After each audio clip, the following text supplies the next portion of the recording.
இயேசு கிறிஸ்துவில் எனக்கு பிரியமான சகோதர சகோதரிகளே, ஆசைகள் மனிதன் அறிவை மழுங்கடித்துவிடும். நமது ஆசைகள் பிறருக்கு காயத்தை ஏற்படுத்துமா, அல்லது தனது வாழ்வில் ஆசைப்படுகின்றவரின் வாழ்வில் தடை கற்களை உண்டாக்குமா என்று எண்ணுவது கிடையாது. ஆசைப்படுகின்ற போது அடைய வேண்டும் என்ற எண்ணம் மேலோங்குவதால் அந்த நேரத்தில் மனதின் பேச்சை மூளை கேட்பதில்லை. ஆகவே அந்த நேரத்தில் பல தவறுகள் நடந்து விடுகிறது. இதைத்தான் இன்றைய முதல் வாசகத்தில் பார்க்கிறோம். தாவீது அரசருக்கு ஆண்டவர் தேவைக்கு அதிகமாகவே கொடுத்திருக்கிறார். கடவுள் அவரை மிகவும் நேசிக்கிறார் என்று தெரியும். தான் இந்த நாட்டின் அரசன் என்பது தெரியும். தனது நாட்டில் சட்ட ஒழுங்கு சரியாக இருக்க வேண்டும் என்பது தெரியும். ஆனால் எப்போது அவர் பார்வை தன் அரசவையில் பணிபுரியும் உரியாவின் மனைவி மீது பட்டதோ ஆசைப்படுகிறார். அந்த ஆசை தான் யார் என்பதை மறந்து கொலை செய்யும் அளவிற்கு செல்கிறது. இதைத்தான் புத்தர் ஆசைய துன்பத்திற்கு காரணம் என்று சொல்லுகின்றார்.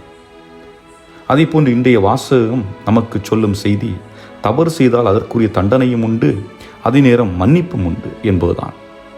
அதாவது ஒருவர் செய்யும் தவறு ஒட்டுமொத்த குடும்பத்தையும் பாதிக்கும் என்பதே இதன் அடையாளம். தாவீதரசரின் ஆசை உரியாவின் குடும்பத்தை மட்டுமே சிதைக்கவில்லை, மாறாக தாவீதரசரின் குடும்பத்தையும் அது சிதைத்தது. ஆனால் இறைவன் அவருக்கு மன்னிப்பையும் வழங்குகின்றார். காரணம், அவர் தன் தவறை உணர்ந்து சாக்கு உடை உடுத்தி நோன்பிருந்து மன்றாடுகிறார். இறைவன் அவர் குரலை கேட்டு மன்னிப்பை வழங்குகின்றார்.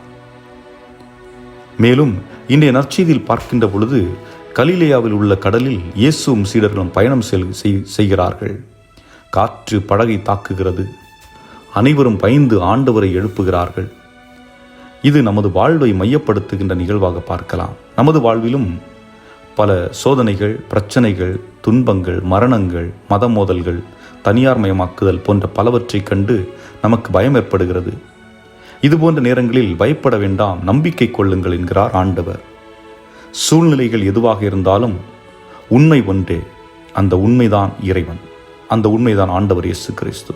ஆகவே ஆண்டவர் கூறுகிறார், இந்த உலகம் உனக்கு எதை செய்தாலும் அதை கண்டு கலங்காதே. காரணம், இந்த உலகம் உன் உடலுக்கு தான் தீங்கிழைக்க முடியும், அது உன்னுடைய ஆன்மாவிற்கு தீங்கிழைக்க முடியாது. ஏனென்றால் ஆன்மா என்னுடையது. அப்படி என்றால் நீ என்னுடையவன். திருமுழுக்கு பெற்ற நாம் நேர்மையாக இருக்க வேண்டும், நீதியோடு வாழ வேண்டும், தைரியம் உள்ளவர்களாக வரும் சூழல்களை ஏற்றுக்கொள்ளக்கூடியவர்களாக இருக்க வேண்டும்.